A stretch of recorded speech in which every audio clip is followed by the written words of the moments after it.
Hello, and welcome to the Empowerography Podcast. This is a platform created for women's voices to be heard and a place to share their stories, journeys, and successes with the world for the purpose of helping other women who might be on similar journeys. We are empowering women one episode at a time. I'm your host, Brad Walsh, so kick back, grab one of your favorite beverages, and enjoy the stories.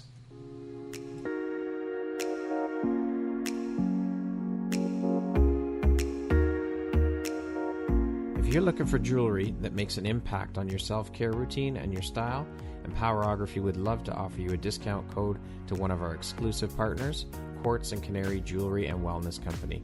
Please use code EMPOWER15 to receive 15% off upon checkout at www.quartzandcanary.com. Quartz and Canary is truly the place where spirituality meets style. Hello there, Brad Walsh here, your host of the Empowerography Podcast. Today, my guest is Caitlin Hatzenbuhler. She is the owner and founder of Conscious Core Pilates. How are you doing today, Caitlin? Oh, I'm doing great. Thank you for having me. Thank you so much for taking the time out of your busy day to be here today and share a bit about your story and your journey and be on the podcast, be a guest here. I appreciate you taking the time and I appreciate you. Well, thank you so much. I love your vision, and so I'm just so excited to be a part of it. Thank you. Well, let's jump right in then. So, Caitlin, you're a nationally certified Pilates teacher, and as mentioned, you're the owner of Conscious Core Pilates. How long ago did you start Conscious Core Pilates? So I actually started a home studio in 2018. Okay. And I expanded that to a small brick and mortar in my town in August of 2019. Wow, that was pretty quick growth. Yeah. That's phenomenal. Yeah. So how long ago did you actually get into Pilates? Well, I began my own personal practice in Pilates in 2010. And it was just, something that I had started doing as a form of exercise and just really fell in love with it. Mm-hmm. And soon after that, I was kind of thinking, I would love to do this, but I always just didn't pursue it. Right. And finally made the leap to actually get certified and teach it in 2018. What was the inspiration behind that, or what started you really, aside from the fact of wanting to exercise, but what really started you into the world of Pilates? I read that some of it was as a result of some personal health struggles. Can you talk to us a little bit about that? Yeah, absolutely. So I started having these kind of mysterious, rare headaches in 2010. And I went to all these doctors and they were like, we don't know what's wrong with you. They just wanted to, give me all different types of medications. And I thought maybe I'm not exercising, maybe it's like I need stress reduction or something like that.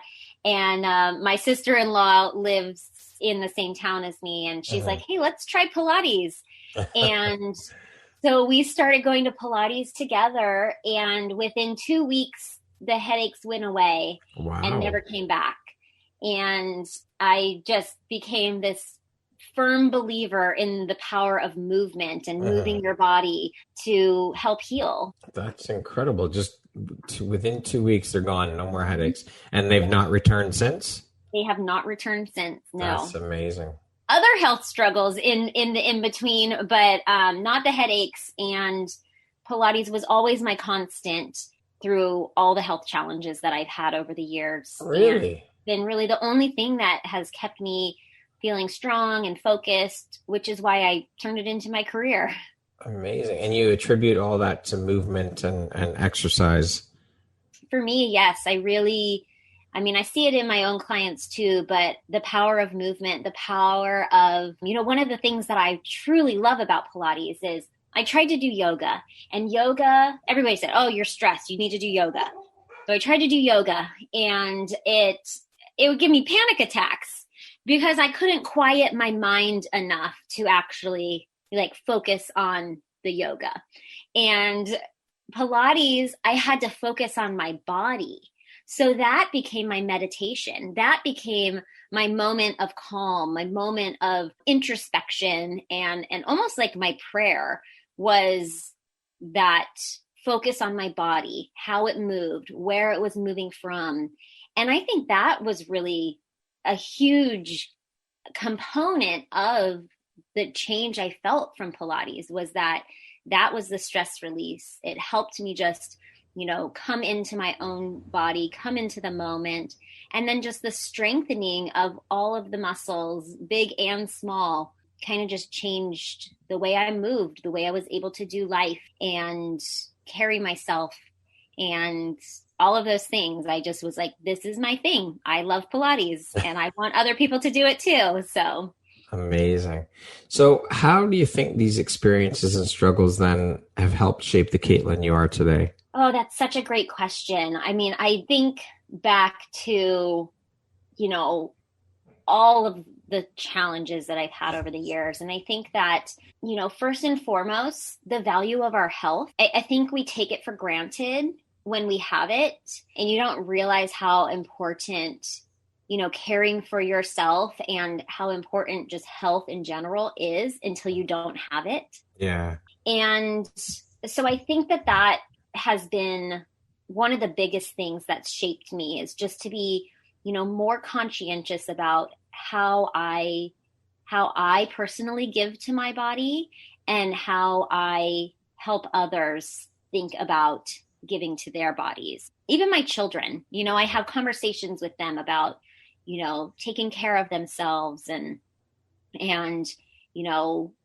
giving themselves time and energy and eating good food. You can cheat sometimes and that's okay. Sure. But, nourishing your body, nourishing your soul, nourishing your mind, because it's just so important and you don't realize that until you don't have it. Yeah, for sure. A friend of mine uses the saying, treat your body like a temple, not a trash can. Yeah, exactly. And I mean, there are my fair share of days where, it's a trash can, and, a liquor closet, sometimes it happens, but overall finding that balance where it's not just constantly beating it up. And then also thinking about, like you said, treat it like a temple.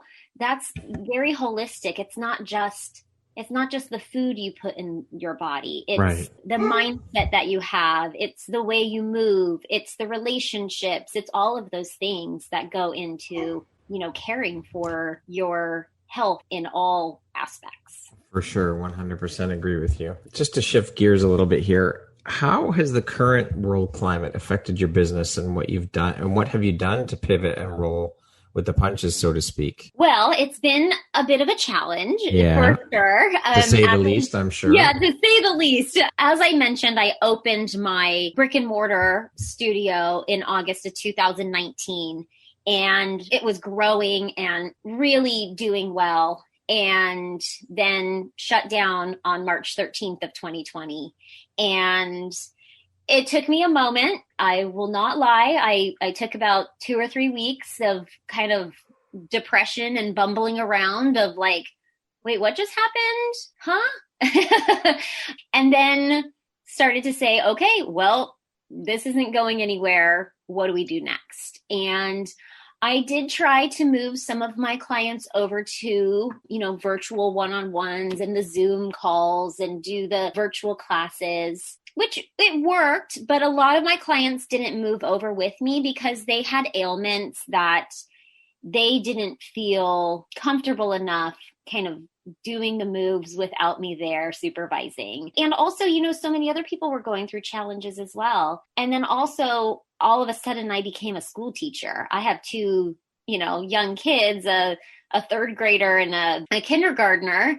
And all of a sudden, I had to be their teacher. And they were like trying to burn the house down. So I had to kind of turn my focus to my family and just pause a little bit on, trying to hustle for the business.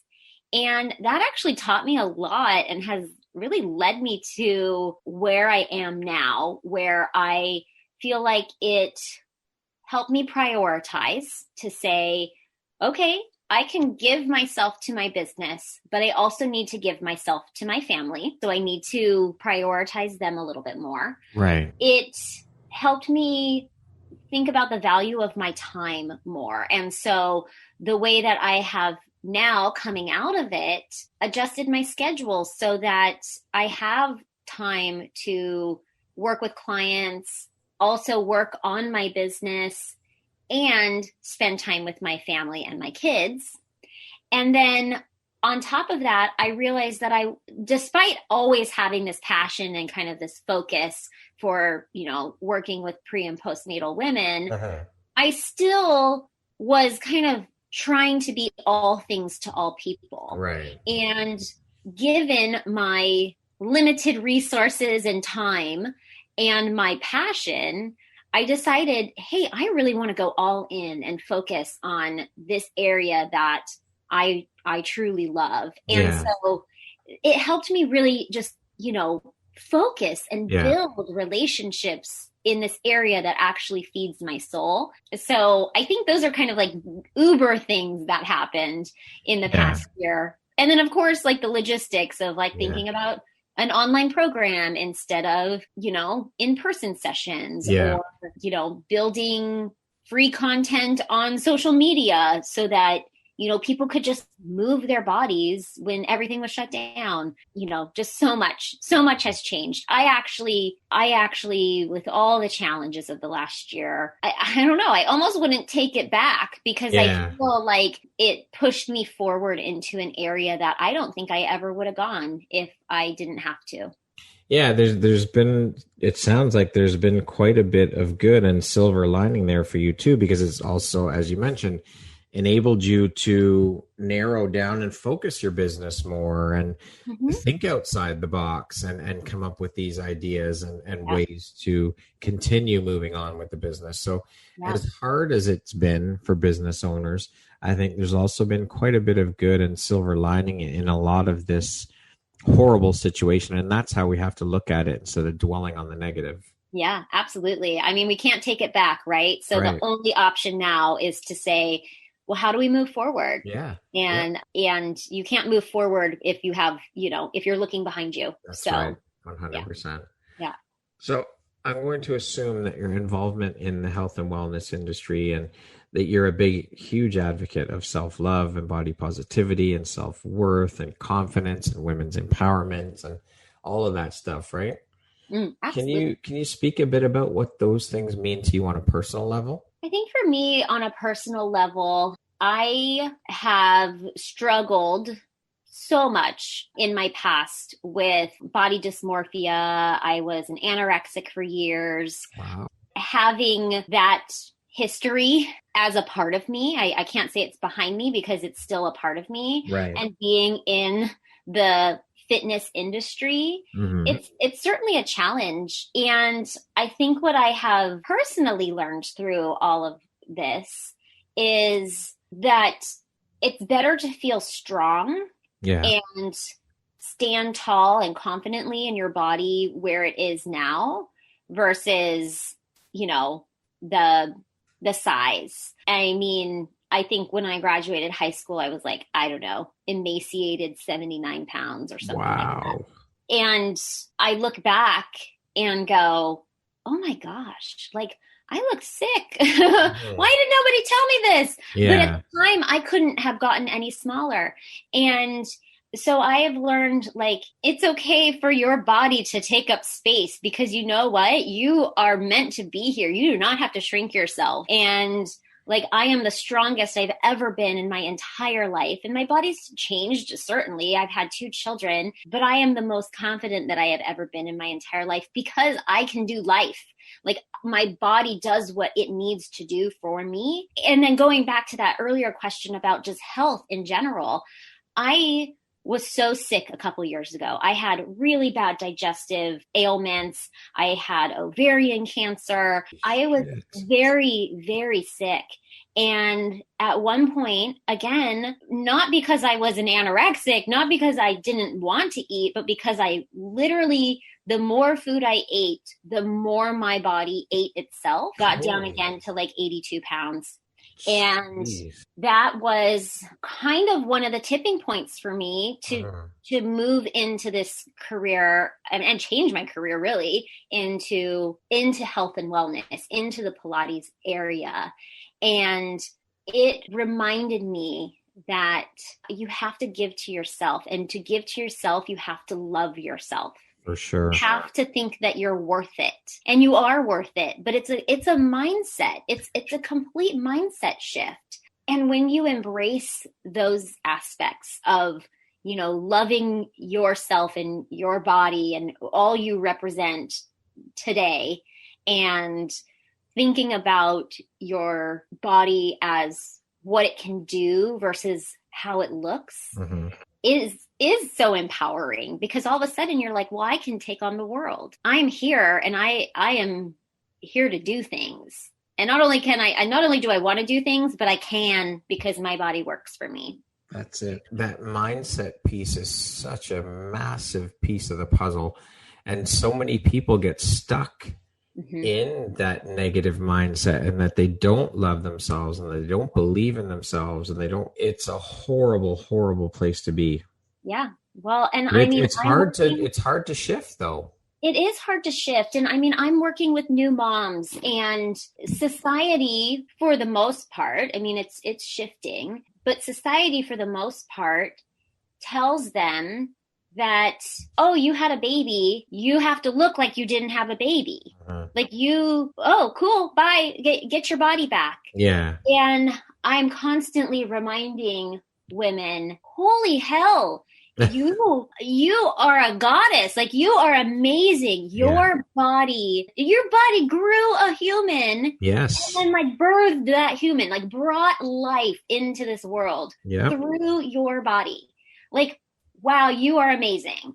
And value that. You are so valuable for what you just did and what you continue to do. Whether that is exactly, own that shit. You are amazing. Yeah. And the things that moms do, even for moms who didn't birth children, like if you are an adoptive mom or whatever, the things that moms do and are expected to do, for sure, is amazing. Absolutely.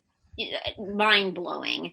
And I think that helping them remember that you are truly phenomenal in so many ways, like you said, own that shit. Yeah. Quiet those voices. Society needs to shut the hell up. Okay, well, and are you strong? Do you feel strong? Can you pick up your child without your back hurting? Yeah. Can you get on the ground and play with them and then get up without feeling your hips creak or whatever? Well, that's amazing. For sure it is. So, now, keeping with that same theme, we're talking about society, and of course we're talking about the media. It seems, I don't know about to me, but I want to ask you this. In the media, self-love, women's empowerment, body positivity, all of these things seem to be buzzwords. Would you agree with that? I think so. I think that, when you look at hashtags, for example, they're just exploding. I think that they're buzzwords that represent something more important than just the buzzword. Do you think though that it can get taken out of context or blown out of context, and almost to a point where the words are just words now? They don't hold the true meaning of what they're meant to say, because they get used so frequently and because they become buzzwords. You think it's turning it into I don't know what the word I'm looking for is. It's almost like it's just something cool to say because it's the in thing. Yeah. Well, we're always going to have that in the media. That is the reality of just the media, right? It's what's going to get people's attention today? What what's the hot topic? Yeah. I think that it's a little twofold. So I do believe that maybe when things like that are used in that way, like a buzzword, they do lose their power. Right. But at the same time, I do think that they bring attention to really important topics. Okay. So it's almost okay, yes, the buzzword, please don't dilute it, but also yes, it's a conversation that needs to be had. I think that, so two things.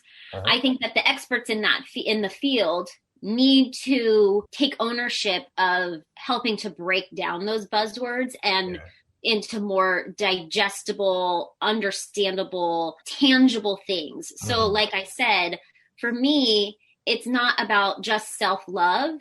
It's about, are you strong? How do you feel? How does your body work for you? So for me, it is self-love. Self-love is giving yourself time and energy to invest in your health, invest in your strength, invest in your power. And so that's not me jumping on the self-love bandwagon. Right. That's me saying, you're worth it. Like, please, yes. I'm so glad that the media has brought attention to this. Great. It's something that I want you to think about. Now let me or somebody else help you take that a step further so that it's actually, actionable and tangible. And it's not just another hashtag. Let's start a conversation around it and then put those words into action. Exactly. Yes. So speaking of empowerment, what does that word mean to you? Oh my goodness. It means a lot to me because I have been both not empowered and empowered. And for me personally, I think empowerment it's personal. Empowerment is being able to trust yourself and then take action on that, whether it's ideas, dreams, your intuition, your worth, all of those things, really thinking about being worth it. Empowerment is all of a sudden saying, I'm worth it. And I know what I want, and I know where I want to go, or I know what my family needs, or I know what my body needs. And you have the power to go with it and just take action without worrying about, what anybody else has to think or say. I love it. Now, you had briefly mentioned, and I've read that you decided to focus or specialize your business on prenatal and postnatal Pilates. Why have you decided to focus your business on these particular types of clients? And secondly, how did you determine there was a need for this type of focus in the industry? Well, a couple things. So I personally did Pilates before getting pregnant, through 2 pregnancies, and after 2 very different deliveries. And like I said before, Pilates was always my constant. It was the thing that, kept me strong during pregnancy, after pregnancy, helped me get my body back, but not in the way of like, help me get my body back and like, trim down. I mean, I'm already just a small person. Like that's just, my body type is smaller, but my second son was a C-section, and my first son was a natural delivery. My first son, I went back to Pilates 3 weeks later. Wow. My second one, I had to wait 8 weeks.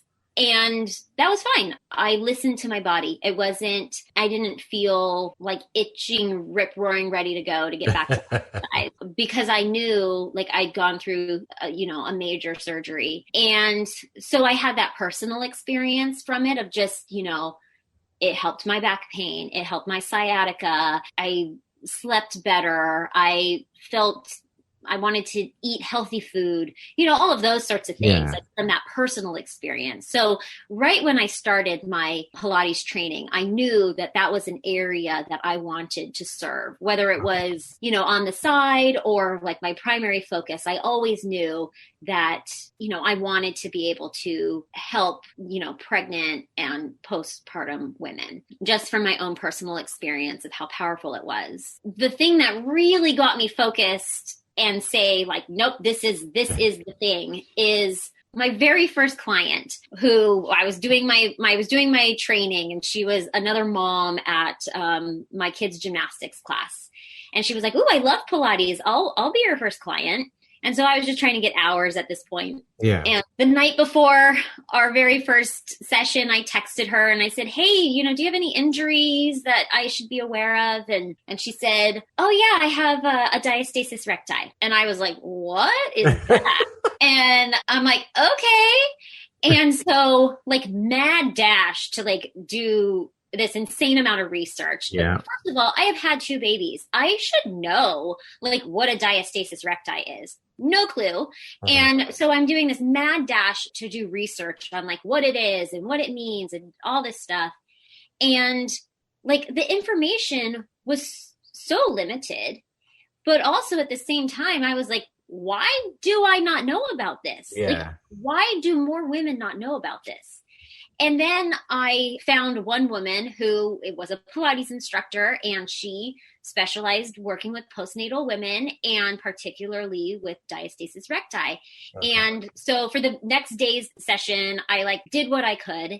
And then I started this program with this woman, and I just started to go down the rabbit hole where I was like, mind blown that this is not something that every single woman who intends to have a baby or has had a baby is coached on and educated on and assisted through. It's just like so many women over and over and over again, you hear, oh, they don't even check for it, first of all. And when they discover it, because the woman goes in and says, oh, I have really bad back pain and I still look pregnant, 4 years later. And the doctor's like, oh yeah, I guess that's a diastasis recti. The only option you have is to have a tummy tuck. Well, shit. But that's not functional, first of all. Like just sewing up, like major surgery to sew up your abs is sometimes necessary for some people. Absolutely. And I understand that. But also it's not retraining the body. It's not educating anybody on how it happened in the first place. It's not going to help with the back pain. It's just another way for women to be written off. It's a Band-Aid over a bullet hole.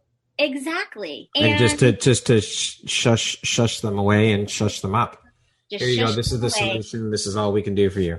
Or assume that the only motivation that they have is a cosmetic one. Yeah, yeah. And then, more and more I would hear women say, well, I had a baby, so it's normal that I, pee my pants. Or I would see them go to, want to get back into exercise right away, which is what I did. I mean, I went back to Pilates 3 weeks after I had a baby, which is fine for me because I had been doing Pilates for, 7 years at that point. But even still, it probably wasn't great. And luckily, my instructor was trained on working with postnatal women. So we moved slow. But so many others are like, I got to get my body back. I'm going to start this boot camp.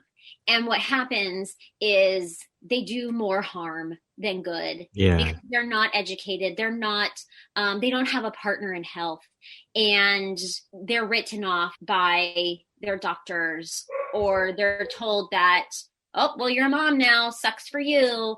Or society tells them that they have to look a certain way.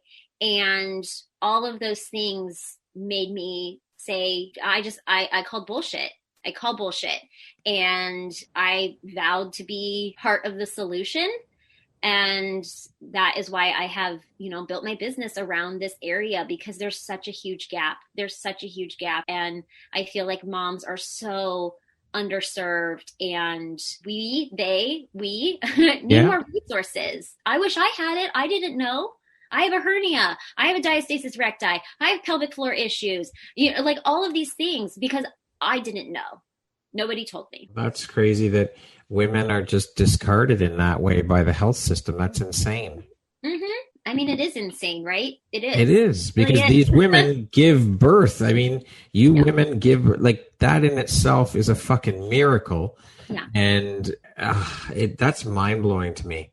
Yeah. Absolutely mind-blowing. There's this, like, meme, or I guess it's not really a meme, just a graphic that I've shared before, where it's like, the number of doctor's visits you get when you're pregnant. And it's like, one a month, and then at the end, every other week. And then like the number of doctor's visits that the new baby gets. And it's like every 2 weeks, and then goes to like every month. The number of doctor visits that a new mom gets, 1. And that's at the 6 to 8 week mark.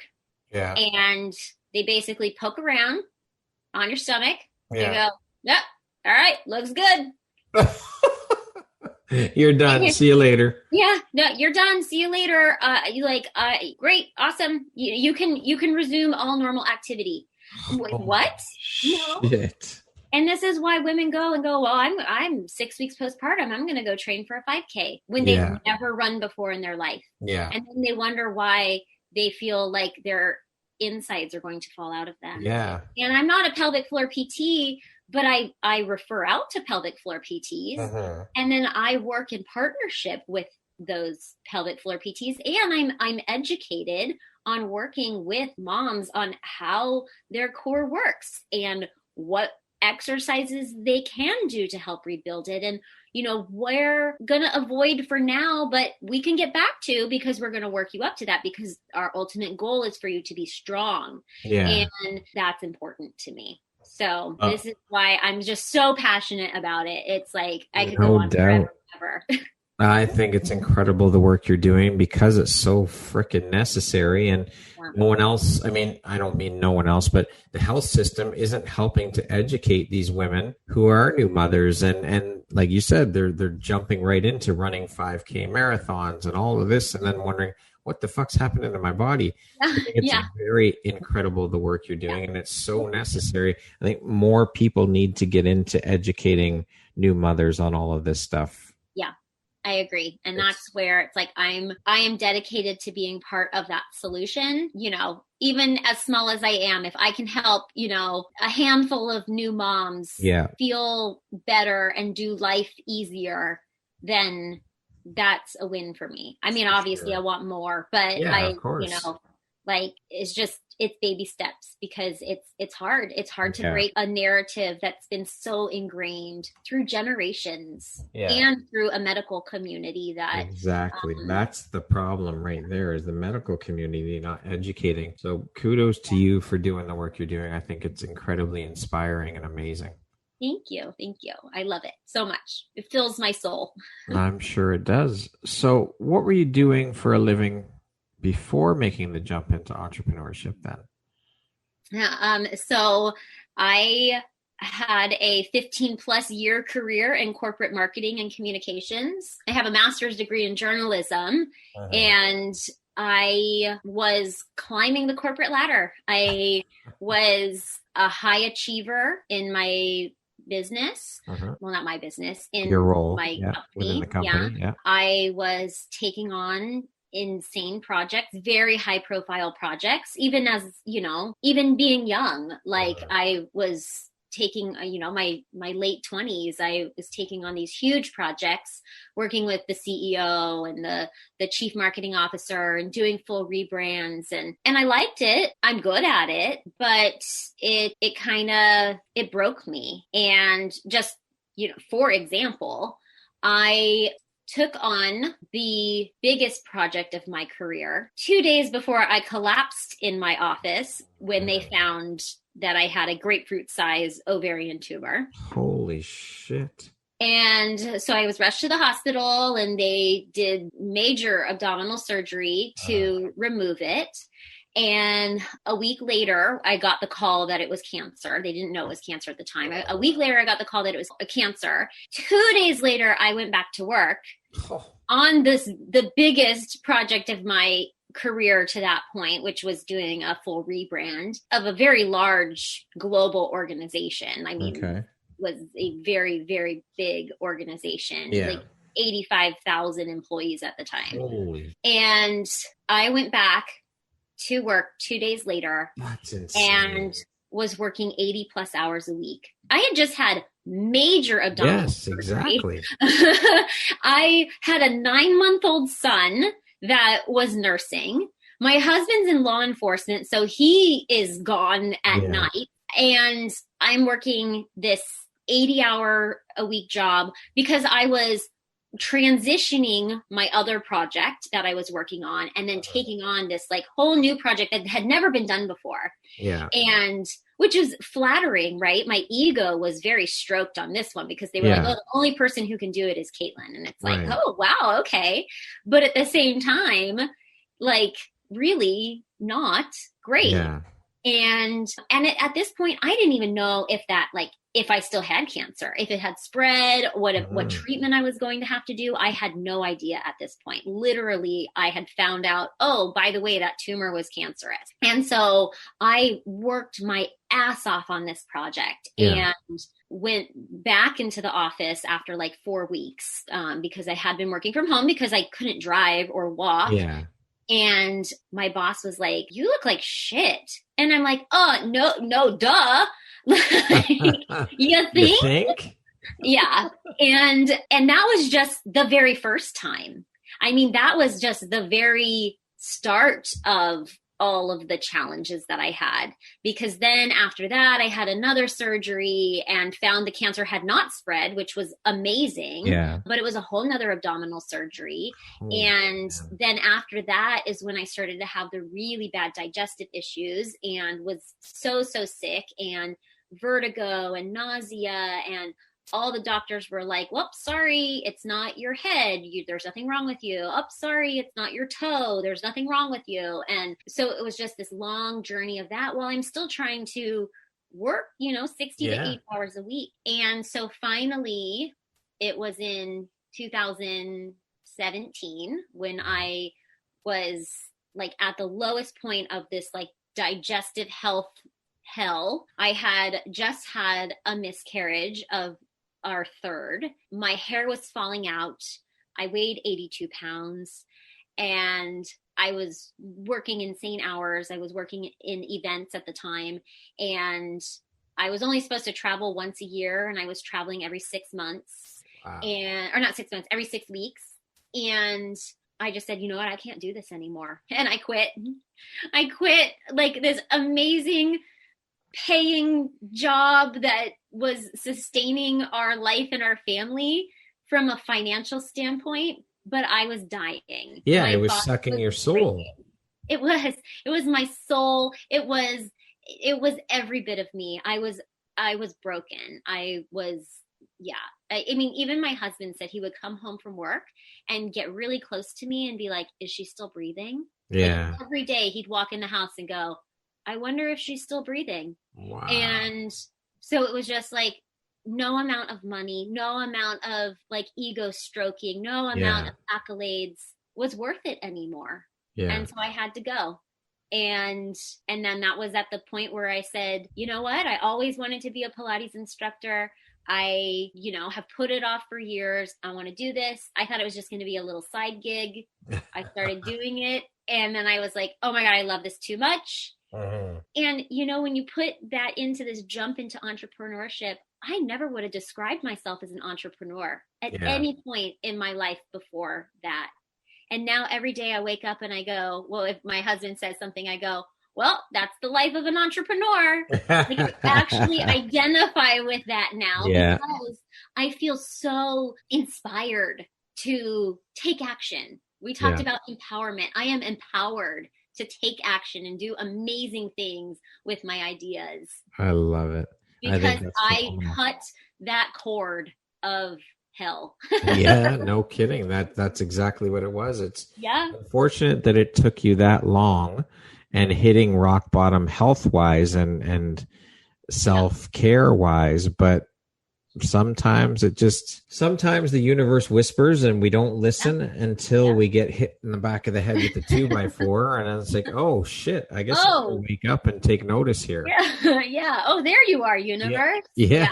Exactly. Yeah, exactly. Caitlin, to date, what would you say is your biggest high or your greatest win? I think it was finding the courage to leave that corporate world, those handcuffs. I call them the golden handcuffs, to break those chains. There's been so many other things that I've celebrated, but I think that was the moment that I can look back and say, I am so proud of that. Yeah. And it changed everything. What do you think your unique skill set or superpower is that's helped you become successful? I wouldn't have said this before, but I will say it now because I feel like I've come into my own a little bit more. I think my ability to be very vulnerable and also just, what is the word I'm looking for? Vulnerable, but also authentic. And I think the reason and the way that it's helped me become successful is because it's real and people can relate to that and they can relate to me. And I'm not trying to be anybody but who I am. Mm-hmm. And that is freeing. And it opens up so many doors when you are just like, look, this is me. Take it or leave it. That's right. That's amazing. I love it. Speaking of success, how do you define the word success? What does that word mean to you? Oh my gosh, this is such a great question. I actually have the Japanese symbol for happiness and success tattooed on each of my feet. I got them when I was 16 years old. Wow. And what they meant to me then was so different because it was almost like happiness and success were tied together. Right. Like you couldn't have one without the other. Or like, it was very different then. To me, success was I was such a go-getter.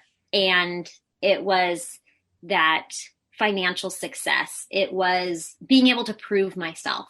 I always felt like I was underestimated by the people around me because I'm tiny and I have a high-pitched voice and I'm blonde and I'm kind of crude and, so I was always so underestimated. Yeah. And so for success for me then was proving myself. It wasn't like a personal thing. It was completely tied to the way other people saw me. Mm-hmm.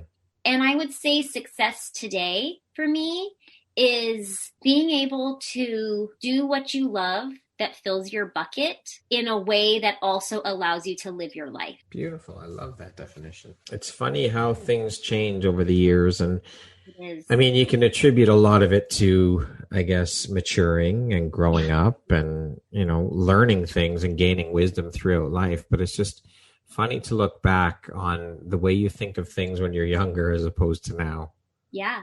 I think also like making mistakes. Yes. Like failing. Yeah, for sure.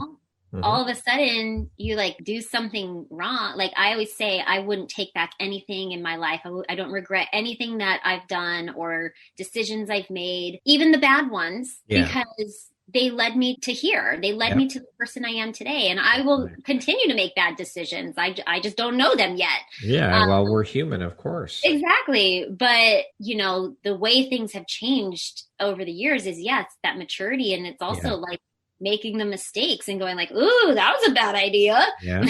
And being okay with making the mistakes, and which again, I think ties back into what we were speaking about earlier in terms of mindset, being okay with that. Mistakes are great. That's how you learn. And as long as you pick yourself up, dust yourself off and get back on the horse again and try it again and learn from your mistakes, that's what it's all about. That's what life's about.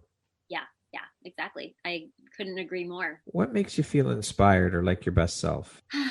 I feel inspired by learning and then sharing that information. It lights me up. Okay. I love to just keep filling my brain so that I can fill other people's brains. Yeah, it's a good feeling to be able to share your knowledge and have impact on others and help people. That's what it all comes down to. And it's just constant improvement. Yeah. Like the more you learn, the more you can improve. And I'm inspired by that. I even have that option. Yeah.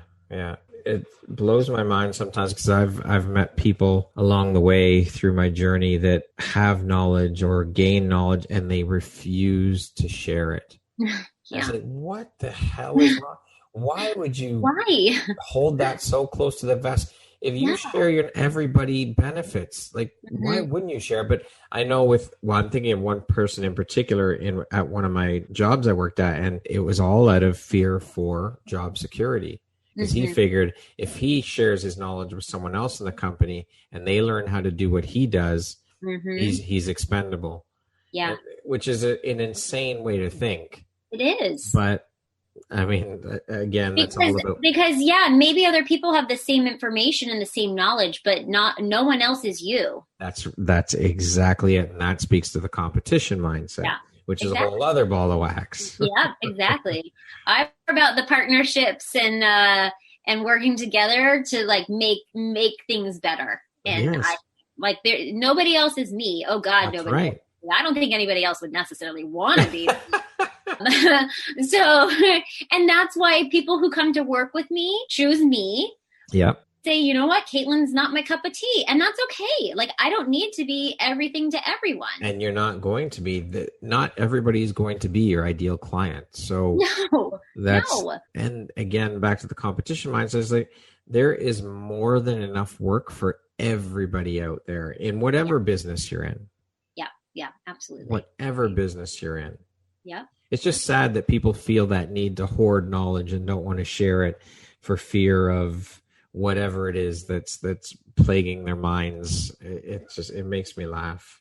It's why, there's these gaps in information, like in this, in this world of healthcare, or, new moms. It's why there's that gap in information, because the information isn't shared. Absolutely. Caitlin, what would you say is one of the most important things you've learned in your life? And what was your life like before learning it? And what was your life like after learning it? I think it goes back to what we were just talking about is, I don't have to be loved by everyone. Like, I'm not for everyone in business and in life. Some people don't want to be my friend, and that's okay. I think that my life before, like, really getting that, it was a constant sort of sense of hustle, but hustle in the wrong way. Like, I wanted everybody to like me. I didn't want to say the wrong thing. I didn't want to come off the wrong way. I, wanted to make sure that I was wearing the right clothes, and, I just wanted everybody to like me. And it was such a stressful world to be in. Yeah. Because I also was disappointed all the time, because I was like, well, why don't they love me? Why don't they love me? Why don't they want me? You weren't being authentic Caitlin either. No, not at all. Absolutely not. Because I was always trying to be that person that somebody might like. And also I kind of like described myself as like a chameleon, that I could like change who I was in a situation with the people I was with, which I think in some situations is beneficial. Sure. But I mean, in corporate, my husband would hear me on conference calls and he'd be like, wow, that doesn't even sound like you. And he's like, who was that Caitlin? And I'm like, that was corporate Caitlin.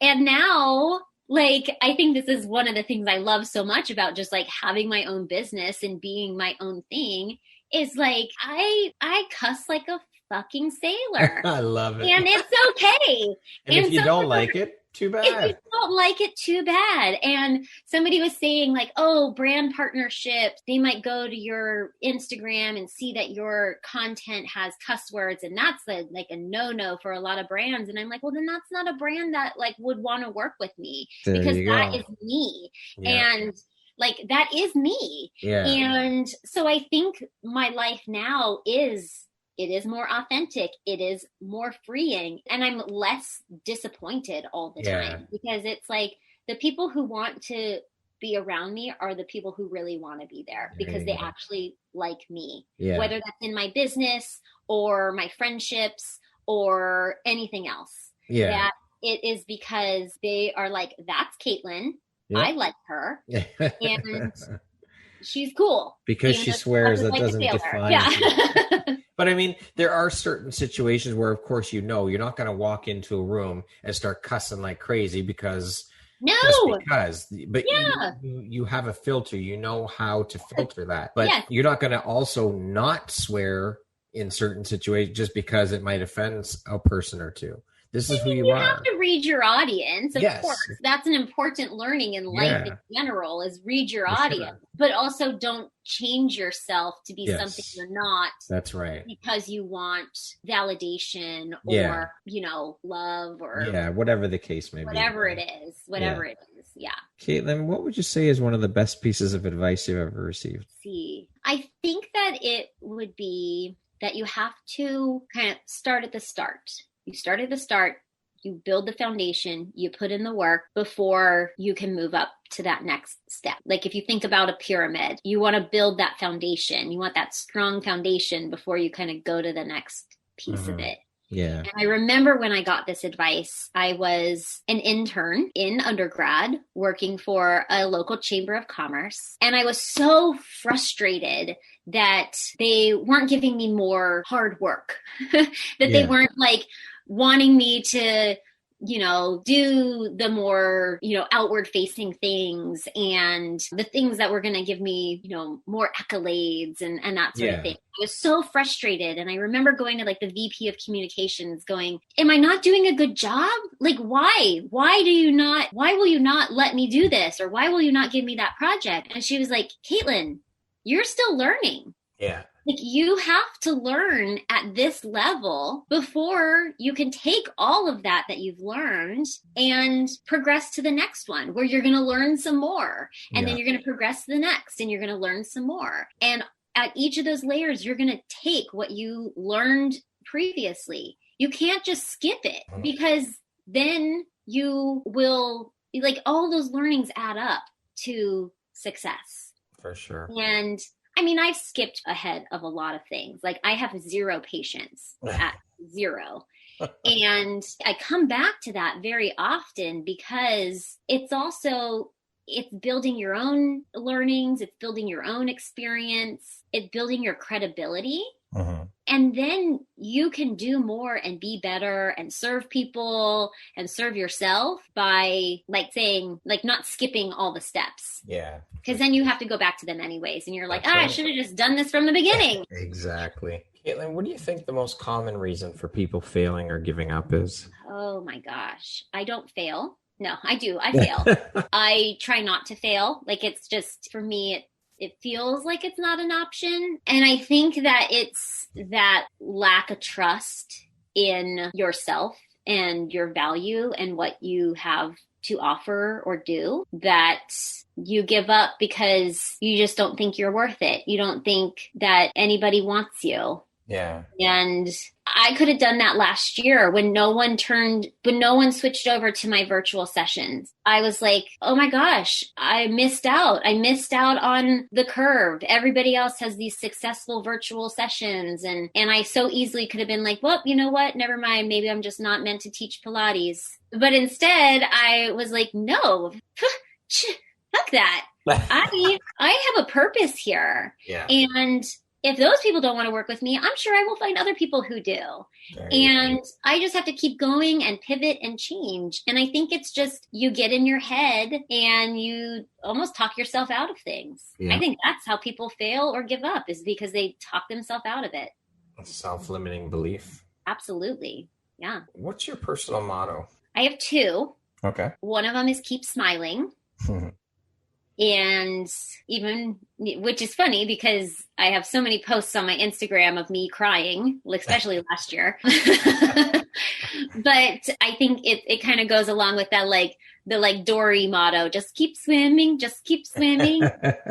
It's like, that's how I feel sometimes. Keep smiling, keep swimming. You can't stop. And then we kind of talked about this before, and it's something I really live my life by, and it's learn something new every day. It doesn't have to be from a book. It doesn't have to be, it's just, you can learn it about yourself. Yeah, exactly. Self-discovery.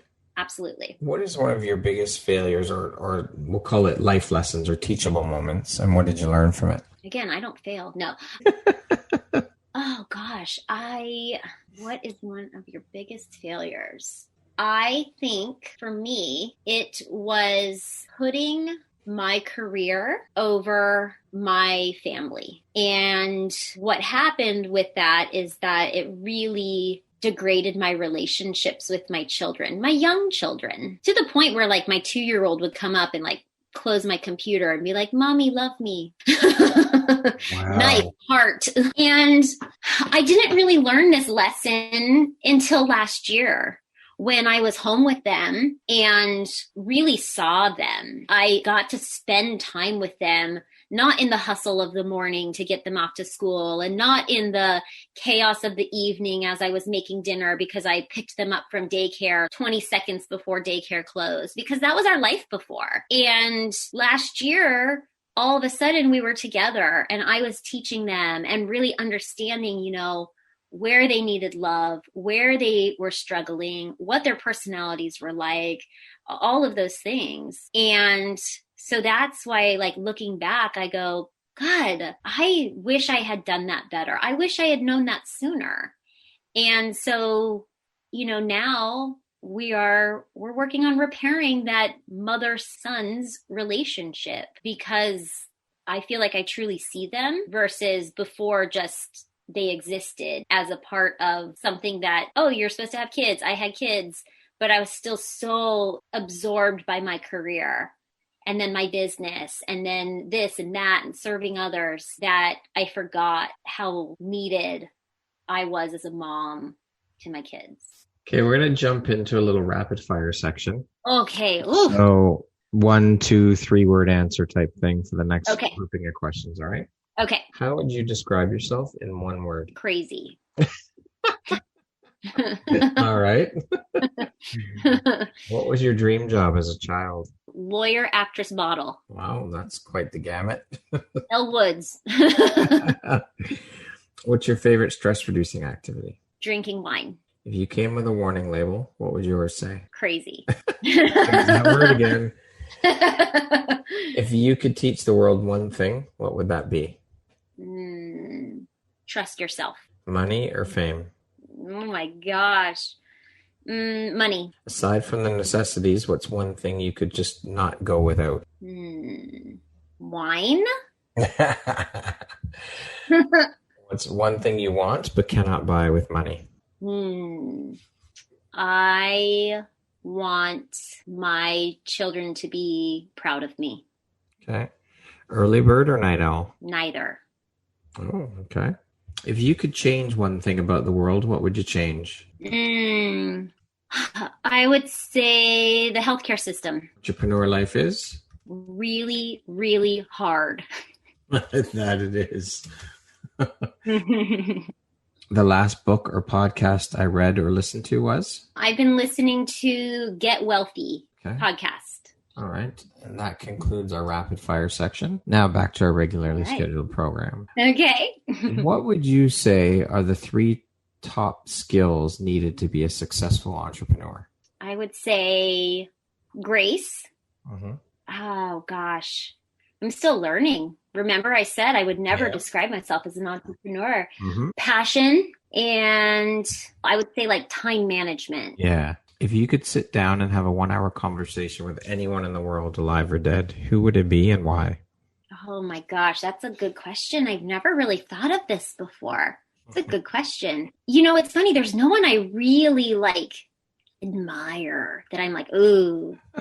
But there's people I love. I really love Jennifer Aniston. So I'm going to say Jennifer Aniston because I feel like she could make me laugh. What entrepreneurial tricks have you discovered to keep you focused and productive in your day-to-day busy schedule? I am learning this. I struggle with it very, very much. I have gotten better at prioritizing. So I put everything on a list and then I pick 3 things that must get done today. Okay. I love it. If you could set up a billboard anywhere, where would you put it and what would it say? I would put it, I can only have one. Can I only have one billboard? Yeah. Because I would like to put it outside of every maternity ward. Okay, sure. And we'll go with that. That's have it say, you don't have to get your body back. If you could step into my shoes, what would you have asked yourself that I didn't ask you? You really covered all the questions. Maybe just why I wanted to be a part of this podcast. Okay. Why did you want to be part of the podcast? Well, my friend Victoria, who was a past guest on the podcast, connected us. And I was kind of like, I don't know. And then when we talked, your purpose and your vision for empowering women and spotlighting empowered women who empower women and being a male who does that was inspiring to me. I wanted to be a part of it. I was like, I have to be a part of this because I believe in that vision, and I wanted to be like a partner with you in like bringing that to the world. Well, I'm flattered. Thank you so much. I appreciate that. It's been wonderful having you, and I've thoroughly enjoyed our conversation. Who in your life has had the biggest impact on you, and why? I would say my children, for kind of the reasons I stated above. They changed my body. They changed my heart. They changed my focus. They changed the things. And again, this is more recently, the things that I value and the places I want to go and the things I want to do and the decisions that I make. I mean, that's a pretty big impact for two little humans to have. Yeah. Absolutely. Yeah. Caitlin, if you could go back and give your younger self one piece of advice, what would that piece of advice be? Slow down, take in the moments, and enjoy life a little bit more. You don't have to be the best tomorrow. Lastly, if you were to deliver your last 30-second speech to the world, what would that last 30 seconds sound like? It would go like, honor your body, honor your thoughts, you're valuable, trust your intuition, and don't give a fuck what other people think. Awesome. You are incredible. You're so inspiring, Caitlin, and I appreciate you taking the time out to be here today and take me on your journey with you and share in that journey and have me as a part of it. I've thoroughly enjoyed the conversation. We've had a lot of good laughs, and It's been very informative. I've learned a lot too, so thank you for all of that. And I am so grateful and thankful and appreciative for you and for you taking the time to be here and now become part of the Empowerography community. It's an honor to have you as a member of the community, and I appreciate you. Well, thank you so much. It's been an honor to be a part of it. Thank you for having me. Your wonderful questions. I think I've learned a little bit about myself too in the process. Beautiful. I love that. I'm going to need a transcript so I can go back and be like, oh, that's what I said. But thank you so much. It's been an honor. I hope that, those who listen are inspired as well. I'm sure they will be. And honestly, the honor and the pleasure is truly all mine, because without all of you amazing women who agree to be part of the podcast and the community and take part in this doesn't even exist. So honestly, thank you so very much. Yes, my pleasure. Once again, my name is Brad Walsh, host of your Empowerography Podcast. Today, my guest has been Caitlin Hatzenbuhler. She is the owner and founder of Conscious Core Pilates. Thank you so much, Caitlin. I hope you have an amazing rest of the day. Thank you so much.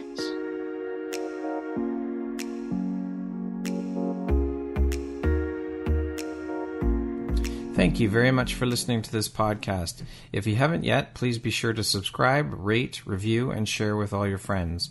You can find me at viseuphoria.ca and follow me on Instagram at Empowerography Podcast and on Facebook at Empowerography. Please join me next time for another inspirational story from yet another amazing woman.